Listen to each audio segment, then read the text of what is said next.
Olá, queridos alunos, tudo bem com vocês? Vamos lá então para a nossa continuidade das aulas, né? Na nossa temática de agora, nós vamos falar sobre Revolução Industrial, aproveitando o gancho dessa última aula que vocês assistiram, falando sobre revoluções inglesas, tá bom? Então, assim, nesse quadro aqui, nós vamos falar de uma maneira mais específica sobre o processo que levou à Revolução Industrial e a sua expansão pelo mundo dentro de três fases, tá? Vocês vão ver comigo aqui, dentro dessa nossa temática, que ela vai ser uma revolução silenciosa que vai ocorrer lá na segunda metade do século XVIII. Tudo bem? Então vamos à nossa aula sobre Revolução Industrial. Vamos lá? Olha só, acompanhando comigo aqui, eu falei com vocês sobre as condições que levaram inicialmente a essa revolução industrial ocorrer em sua primeira fase na Inglaterra. Tá? Falei, peguei alguns ganchos lá do nossa última aula falando sobre a própria Revolução Inglesa. E aí eu trago para vocês aqui já deixando o conceito de Revolução Industrial aberto, né? Para vocês entenderem a Revolução Industrial, nós temos que observar três pilares aqui. O trabalho, nós temos que observar o sistema, o processo de produção e o trabalhador, tá? Então, trabalho, processo de produção e trabalhador são os pilares aqui que vão levar às modificações dentro da perspectiva e do desenvolvimento da produção de manufaturas ou outros produtos em si. Então, olha só, se você observar, lá na Baixa Idade Média, a forma de trabalho, a forma como nós tínhamos é a forma artesanal. Tá? Esse sistema artesanal, com o desenvolvimento das grandes navegações já na Idade Moderna, ele passa a ser um sistema mais que exige mais a mão de obra, tá? Então, por isso que nós temos o desenvolvimento, a produção voltada para a manufatura. Na segunda metade do século XIX, não, na segunda metade do século XVIII, perdão, nós temos aqui, dentro desse quadro revolucionário, dentro da Inglaterra, uma nova perspectiva, uma nova condição, uma nova ideia sobre as condições produtivas. Não é mais nem o sistema artesanal medieval, nem o sistema manual do período inicial da Idade Moderna. Nós temos aqui uma fase chamada de maquinofatura, ou seja, o sistema de produção passa a ser desenvolvido pelas máquinas, tá? Então, você vai ver que nesse aspecto, vários elementos vão fazer com que os ingleses sejam os pioneiros do processo revolucionário. Aí eu destaco para vocês, primeiro, o acúmulo de capital das grandes navegações, tá? No período mercantilista, os ingleses acumularam, tem uma burguesia forte que pode investir em novas tecnologias, em novos inventos, tá? Aliado a isso, nós temos também uma política chamada política dos cercamentos, que faz com que esses produtores, principalmente nessa primeira fase, que vai ser o desenvolvimento da indústria têxtil, esses produtores, com a lei dos cercamentos, passam a ter mais terras, tá? A chamada lei dos cercamentos é onde você tem a expulsão dos pequenos camponeses da terra para aumentar as áreas de produção, né? E aí você vai observar que esses camponeses vai virar, é o terceiro fator aqui, vai virar a mão de obra maciça dentro das cidades, tá? Aliado a essa questão, nós também temos a disponibilidade dos ingleses de grande quantidade de matéria-prima, tá? Principalmente as jazidas de carvão, né? E também a grande abundância de ferro dentro das suas terras, tá?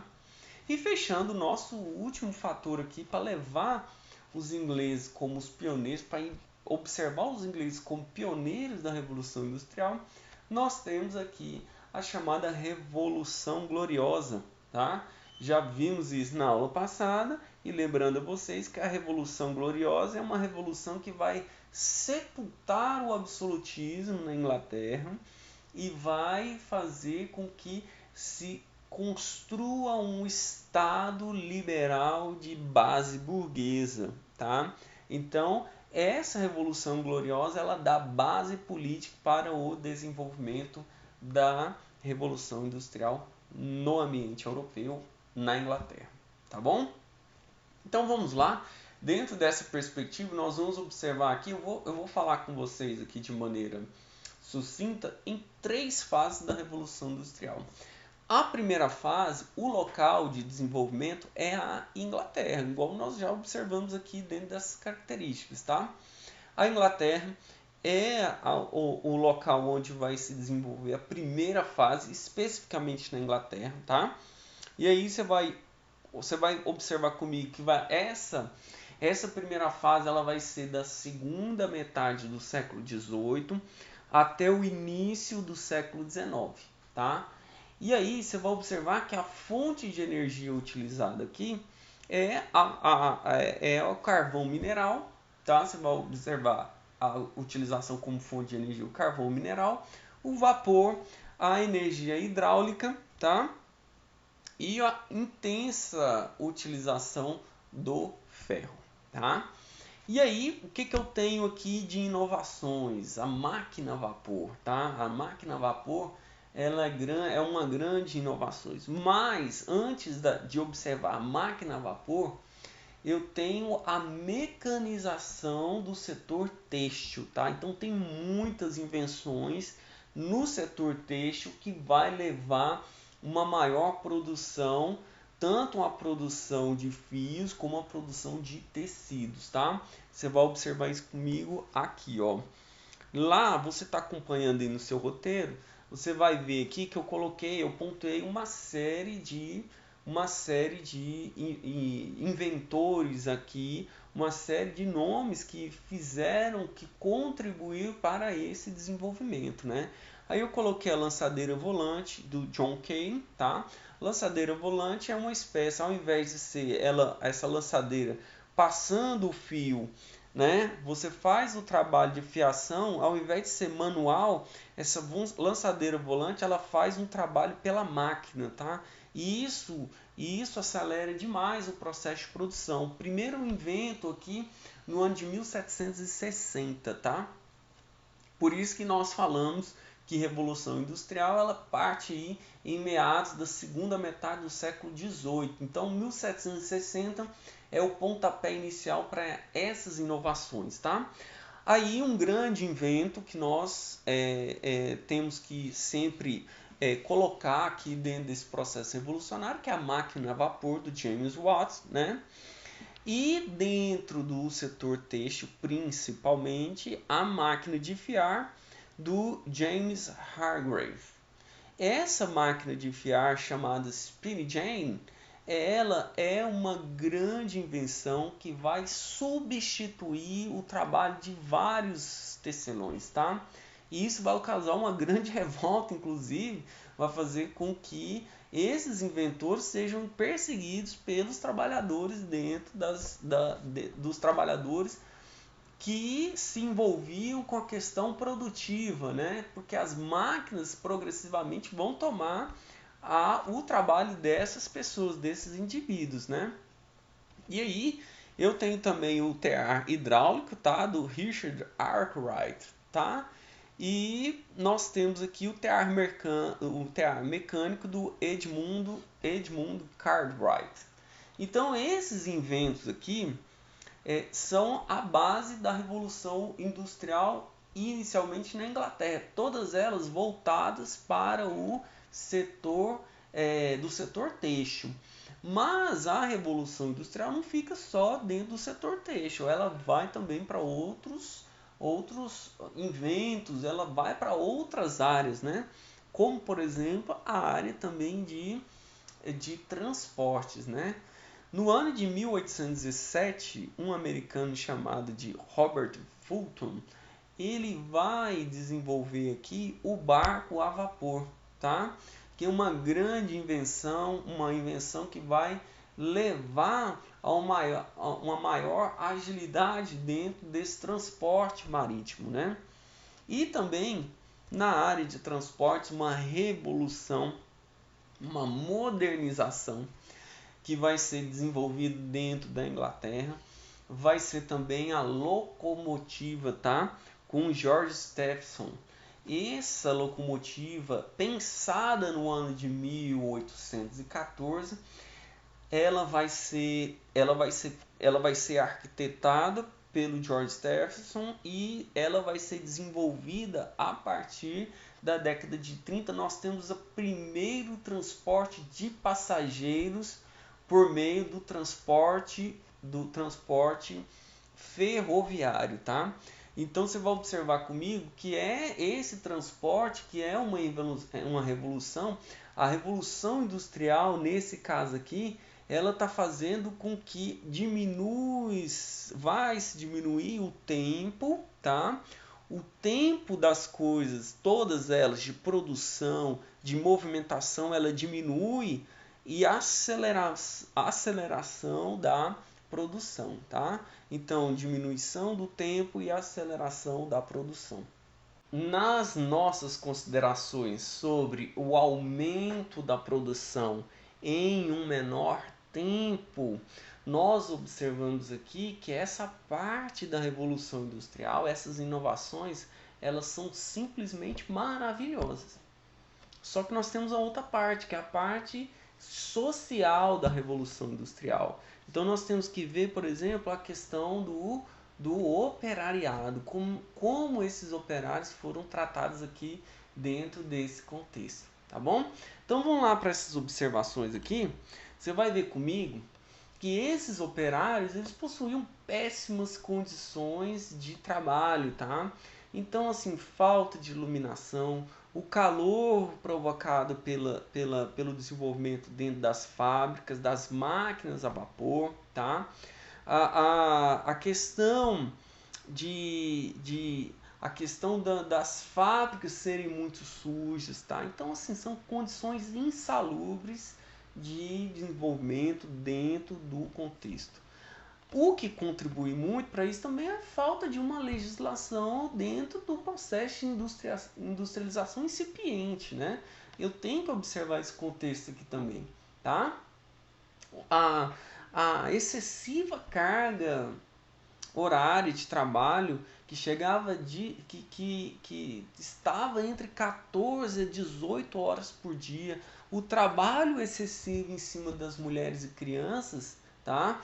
Principalmente mulheres e crianças que chegavam a ganhar até a 1/3 do que os homens ganhavam para fazer as mesmas atividades, tá? Então isso todos são questões fundamentais a serem ressaltadas aqui também, né? Os operários, eles moravam próximos às fábricas, tá? Então essa moradia próximos às fábricas eram lugares eram lugares onde poderia se observar aqui uma poluição, uma falta de saneamento, né? Uma falta de iluminação, de transporte, precárias condições de moradia, e isso tudo contribuía inclusive para que os donos das fábricas não morassem próximas a esses ambientes, morassem em regiões afastadas, chamadas subúrbios, tá? Então era mais afastado dessas fábricas. É nesse contexto que os próprios operários vão começar a ter algumas atitudes que vão levar a reivindicações, vão levar às primeiras manifestações operárias no contexto da revolução, no desenvolvimento da Revolução Industrial. O primeiro deles foi o ludismo, tá? Ocorrido no ano de 1811, onde um trabalhador chamado Ned Ludd, ele vai propor aos operários a quebra das máquinas, por acusar essas máquinas de tirar o emprego dos trabalhadores dentro do ambiente fabril, tá? Então, assim, a quebra das máquinas proposta pelo Ned Ludd, por isso chamado de ludismo, ele é um movimento reivindicatório que os operários, os trabalhadores tinham por conta desse alto índice de desemprego existente lá dentro desse contexto revolucionário, tá? Outro contexto também que nós temos é a chamada organização dos trabalhadores por meio da trade unions.